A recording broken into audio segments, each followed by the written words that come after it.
Welcome to our 66th annual Memorial Sunday here at our Firefighters Monument. Today is the day we set aside each June to honor our fallen firefighters. In my mind, it is the most important day of the year for the fire service here in Fitchburg. This past year, we had two retired firefighters pass away. Firefighter Joseph R. Normandin, father of Deputy Chief Greg Normandin, passed away on November 21st, 2016. Joe was appointed to the department January 31st, 1963, and retired September 10th, 1989, after 26 years of service. Lieutenant Richard R. DeJean, father of retired Lieutenant Ken DeJean, passed away November 24th, 2016. Dick was appointed April 13th, 1955, and retired September 2nd, 1986, after 31 years with the FFD. Both Dick and Joe were dedicated to the profession, and especially to their families. They are truly missed by family, friends, and fellow firefighters. We also lost firefighter John F. Mulcahy on March 15th. Jack was appointed to the department July 1st, 1974, and served over 41 years as a Fitchburg firefighter. He is the second active member of our department to die of cancer in the past 5 years. Jack was an excellent firefighter, dedicated to the job and the people he worked with. He was a great driver, pump operator, and cook. And you better like what he was cooking, because it wasn't changing. The menu wasn't changing. He attended all department functions as a member of our color guard. Jack was a good friend and a credit to the Fitchburg Fire Department. He is sadly missed by all of us. All the firefighters we honor here today spent much of their lives protecting the citizens of Fitchburg and surrounding communities. 9 on the list lost their lives in the line of duty, with many more dying of job-related illnesses. By gathering here each year, we ensure that their dedication and devotion to the job will never be forgotten. Today is also a day we see many of our retired firefighters come back to pay respect to their departed brothers. Firefighter Greg May joined the ranks of our retirees this year, serving 34 years with the department. We wish Greg good luck in his retirement. And as we do each year, I'd like to point out our many firefighters that are here with us today, retired members. And I want to start with the senior man, Santo DeSalvo, I think 94 years old, Group 3 fire alarm. Also, Johnny Curran Sr., fire prevention. Private Paul Ruiz, Group 4, Engine 3. Firefighter Dick Cake, Ladder 2, Group 2. Firefighter Mike Connery, Ladder 2, Group 2. Firefighter Dave Godin, Group 3, Engine 4. Firefighter Dick Shabbat, Engine 2, Group 3. Lieutenant Stevie Costelli, Group 3, Engine 2. Deputy Chief Fred Buck, Training and Emergency Management. Y2K, Fred, never forget it. Yeah. Deputy Chief Jim Beliveau, Group 2, Deputy. Deputy Chief Brian Beliveau, Group 2, Deputy. Deputy Chief Dan O'Donoghue, Group 1, Deputy Chief.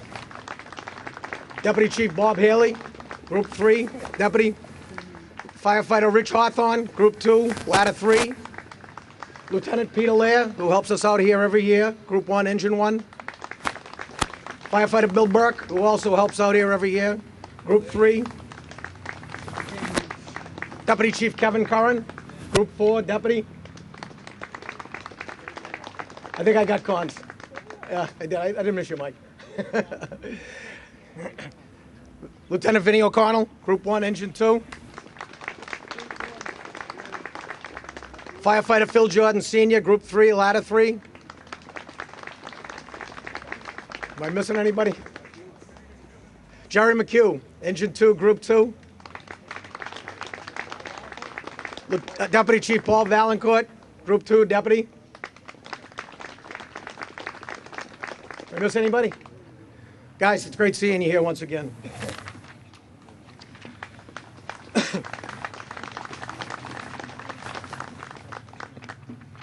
We've had only a few changes in personnel in our department in the past year. 2 new firefighters were appointed in March. Firefighter Skylar Kozlowski, Group 3, Rescue 3, and firefighter Andrew Duquette, Group 2, Rescue 3. And last year, I failed to mention that Deputy Chief Greg Normandin had just been appointed to deputy. And of course, Greg reminded me of that. So a belated congratulations to Greg.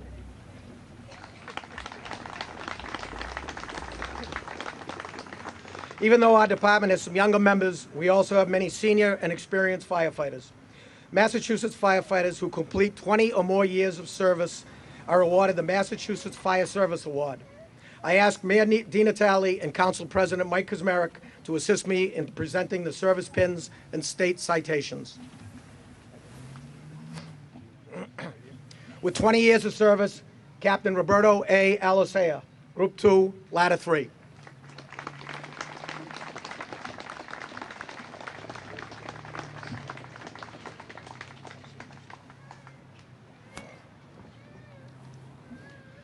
Lieutenant Edward F. Suarez, Group 2, Engine 2.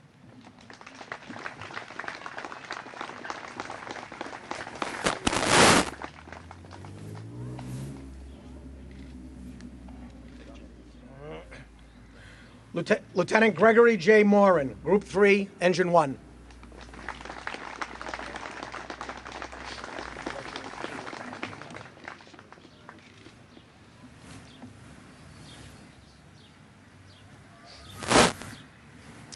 Lieutenant John J. Gilmartin, Engine 4, Group 4.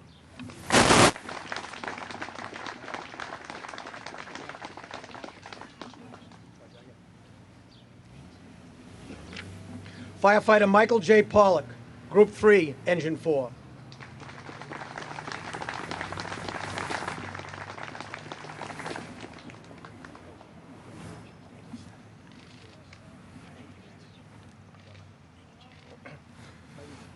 And the final member with 20 years of service, Firefighter Jude A. Lambert, Group 3, Engine 2.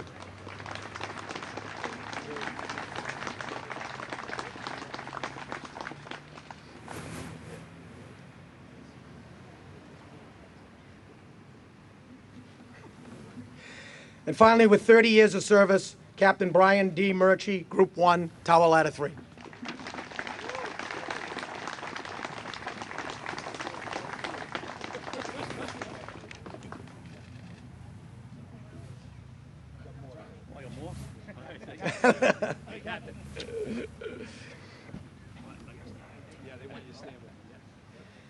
I'd like to mention a few of our accomplishments over the past year.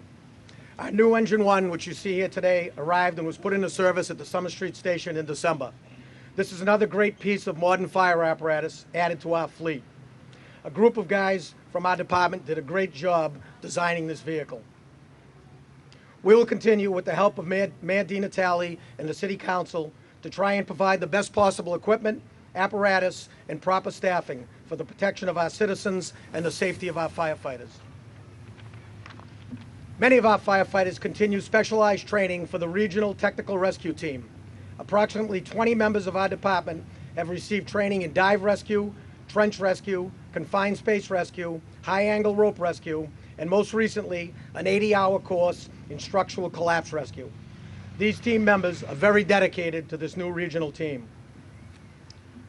Also, a couple of our committees within the department have applied for federal grants for a new pumper to replace Engine 2 in Clegon, and new rescue tools to replace our Jaws of Life equipment, which are decades old.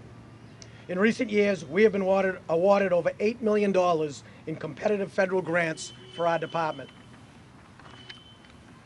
Once again this year, a group of our firefighters were honored by the Governor and Lieutenant Governor at the annual State Firefighter of the Year Awards at Mechanics Hall.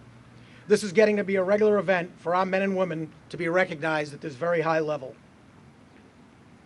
We also would like to thank the Fitchburg Historical Society and Director Susan Navarro for the exceptional exhibit they put on for the past 3 months at their Main Street location, displaying the history of the FFD.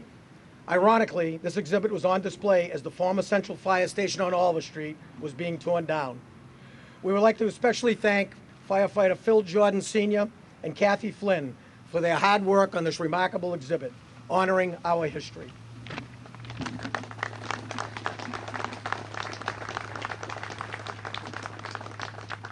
And thanks to all the members of this department for their dedicated work throughout the past year, protecting the lives, property, and livelihood of our citizens.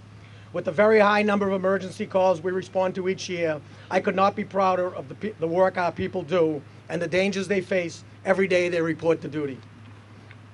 In closing, as PJ said, this year we observed two very important anniversaries of Fitchburg firefighters killed in the line of duty.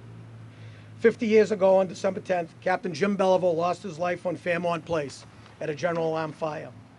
40 years ago, firefighter John Citrino on March 4th gave his life while battling a general alarm fire on Water Street. I was at both of these fires and witnessed the extreme dangers of this profession at an early age that can take the lives and change many other lives in a minute's notice. We have had dozens and dozens of close calls in the past 40 years. With one minor change in tactics or decisions by one of our members at a fire scene, or being in one location seconds earlier or seconds later, could have resulted in the loss of life for many more of our firefighters.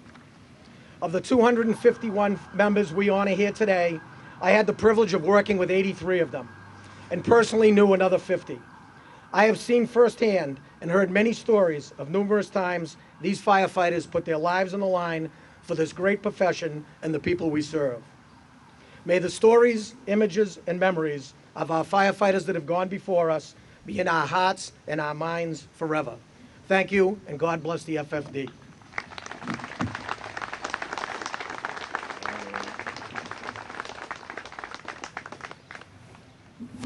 Thank you, Chief. I'd now like to call Fitchburg Mayor Stevie D. Vitale.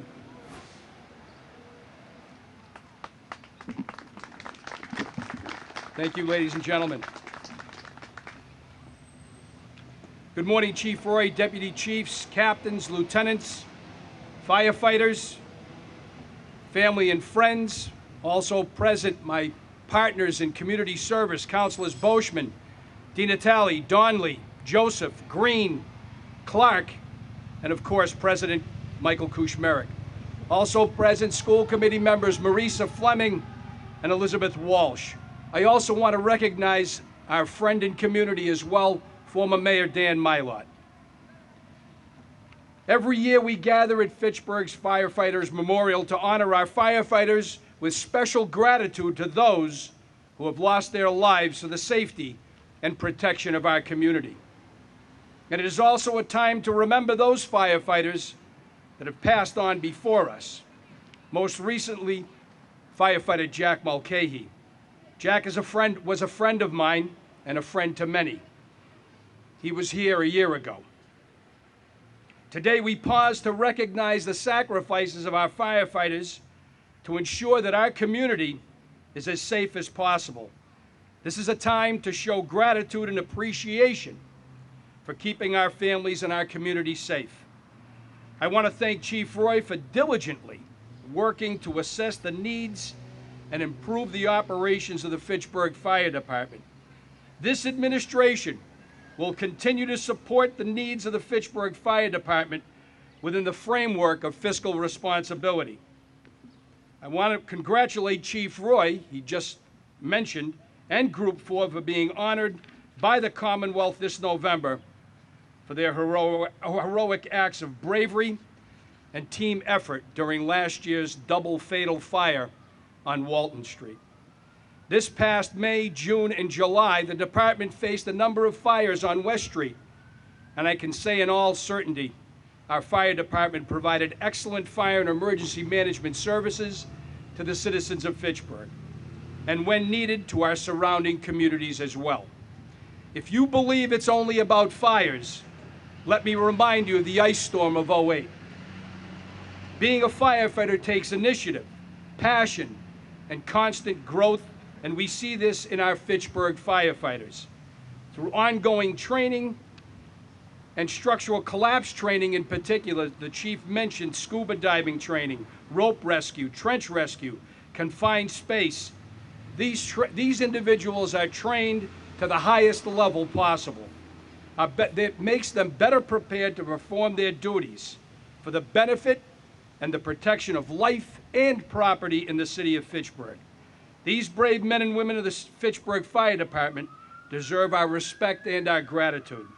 As mayor, on behalf of the city of Fitchburg, I sincerely thank you for doing a tremendous job protecting the city, our citizens, and families. May God bless you, and keep you safe. Thank you.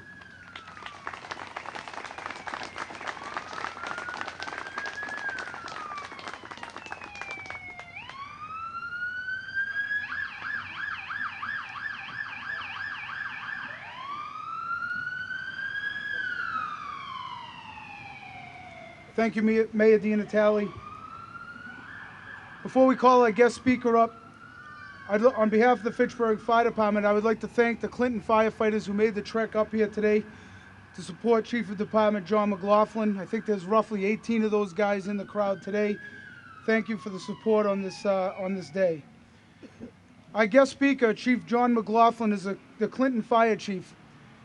He started as a call firefighter with the Lancaster Fire Department, and then in 1981 was placed on the Clinton Fire Department and worked his way through the ranks to Chief of Department. John's been in the fire service 40 plus years. Also, for 20 plus years, has been an instructor at the Massachusetts Fire Academy and a very well-respected instructor. He's a motivator at the Fire Academy, and we have a younger department. A lot of these guys had him as an instructor down there. John was also involved in a very serious fire on November 30th, 2003, in which Lancaster firefighter Martin McNamara lost his life in the line of duty.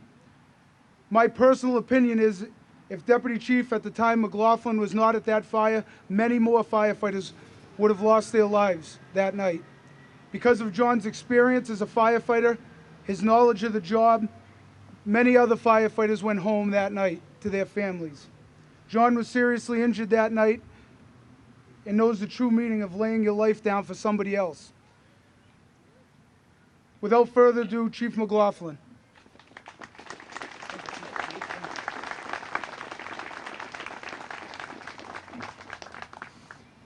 I don't think PJ was so fond of me when he was actually in recruit school. I'll say that. I started going to fires not really by choice. I say that as I grew up in Lancaster, and my dad had joined the fire department shortly after coming home from World War II. It was kind of like if nobody was home to watch me and there was a fire, get in the car. That's how it started. And I forgot about the part about growing up in between, so that went by too. The fire service in my family, though, my brother Michael is a retired chief in Stowe. My brother Patrick is a lieutenant at Devons, and I have a nephew who is a captain in Marblehead. Parts of the job have changed over the years, parts of it hasn't. When I was a young firefighter, you talked about getting hurt. It was because guys were getting smoke inhalation. We did have air packs, but we decided it'd be smart not to put on your face piece till you really needed it. We didn't wear hoods, not because we were tough guys, because they didn't exist. Then once they did exist, guys thought we shouldn't wear them because when your ears start to burn, it's time to leave. The ear flaps on your helmet were just for the winter to keep your ears warm, rather than to protect your neck. Today's firefighters are facing a much nastier fire than we did 30 years ago. The fires are burning much quicker. 30 years ago, if you had a fire in your home, you had about 17 minutes to evacuate. That's from the time the fire starts. Today it's 3 minutes. The chemicals given off are much nastier and full of carcinogens. As PJ said, cancer has become the thief of the fire service. It's no longer an old man's disease. Young men are getting it as well. All ages, all groups, all different kinds of cancer. The smoke today is much worse than it was back in the day. If you tried to not wear your face piece today, the smoke of today would drop you like a rock.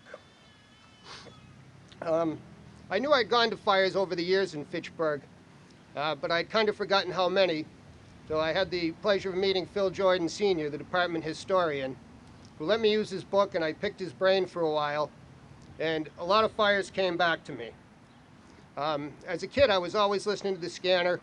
Leominster was getting their share of fires, and I was getting to go into those legitimately with Lancaster, but there always seemed to be more going on in Fitchburg. They always had some more work. Around 1976, Rick Hart, who went on to be the chief of the Clinton Fire Department, became friends with Chief Fleckner. And one day he said to me, "They're having a ton of fires in Fitchburg. I met Chief Fleckner, and he said that if we go up there, they'll put us to work." I really didn't believe him, but I wasn't going to give up the opportunity. So the next fire they had, up we went. We found Chief Fleckner. They put us to work.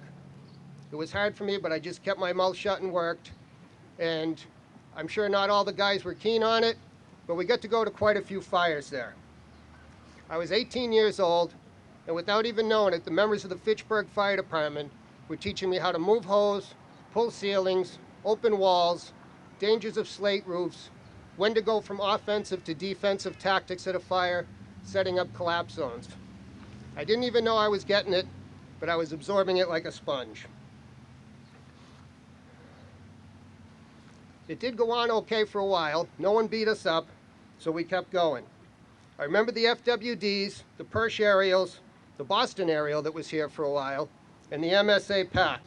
The biggest fire to this day that I ever went to was Toddy Industries at 13 Simon Road on March 15th of 1977.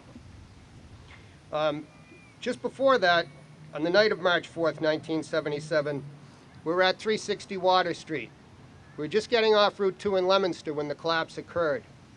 When we got there, we were told there's guys buried, start digging. That's what we did. I never got to meet John Citrino, but I've never forgotten his name or his contributions to the job. My next punch in the stomach with the fire service came on the early morning hours of November 29th, 2003. We're operating in the cellar of a 2.5-story wood frame as a mutual aid company in the town of Lancaster. At this fire, firefighter Marty McNamara of Lancaster lost his life operating in a division that I was responsible for. The company was operating in the cellar, the fire was in the ceiling. We had darkened the fire down, there wasn't a lot of heat, the smoke wasn't lifting like it should, but I figured we're in a cellar, maybe that was the problem. The thermal imager wasn't showing anything unusual for heat.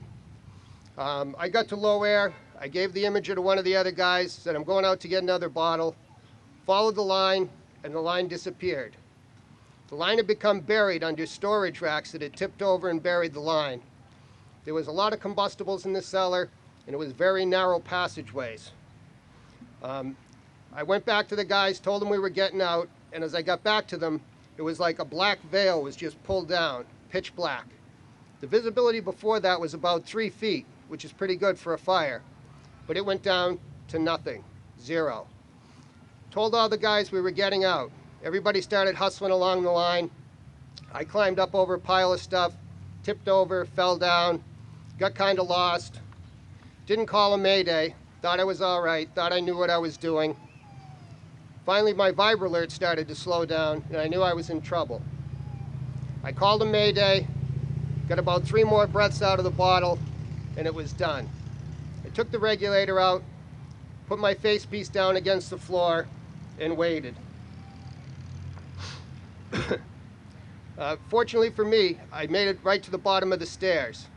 A couple of guys from Sterling found me, got me back on the stairs, and I was able to get out. Marty didn't make it out. I had spent most of my adult life at this time studying the job, taking classes, training, keeping myself in physical condition to do the job. At the time of this fire, I'd been going to fires for 25 years. It wasn't supposed to happen, but it did. A wife with no husband, 3 kids without a father, parents without a son. Today we remember those who have passed before us, some on the fire ground in a single event, most from 100 fire grounds that takes us piece by piece without us even knowing. On Memorial Sunday and every day, we should remember the firefighters who have gone before us, not just by remembering them, but making ourselves better firefighters, better fire officers, better chief officers, and better people. I'd like to thank you all for having me here today. The city of Fitchburg is blessed to have the brave young men and women that they have to defend this city day in and day out. Thank you for your attention.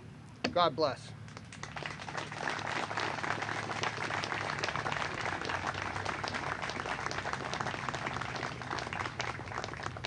Thank you, Chief McLaughlin.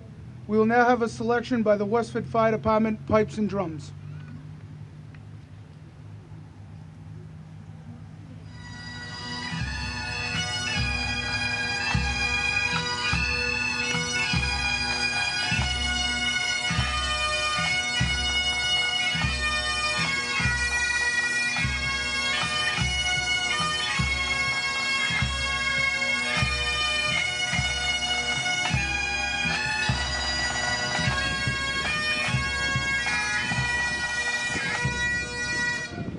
We will now have Father Mike Clements for the benediction.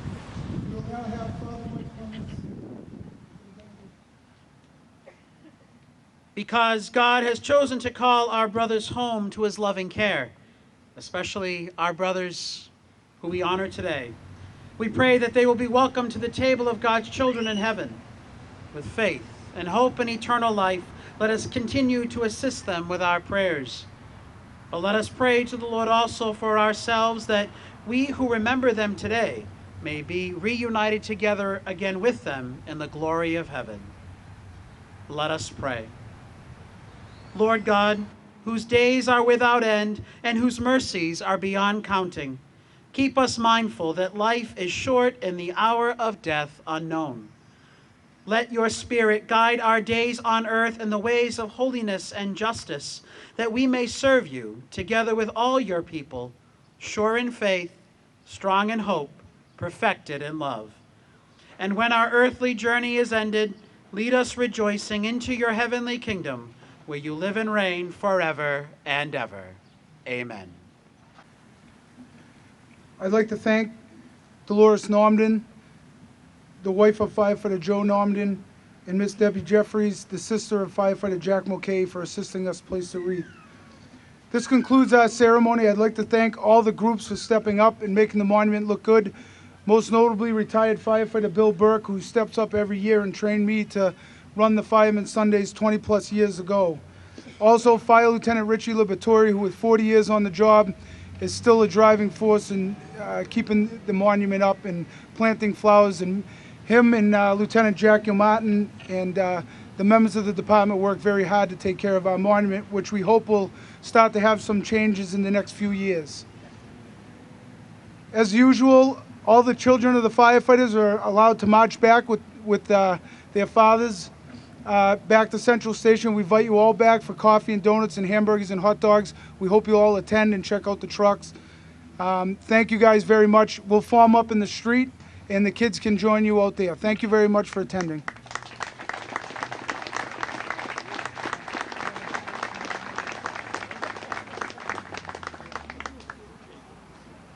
We'll now have firefighter Pimarini strike out 2222, which is the all-out.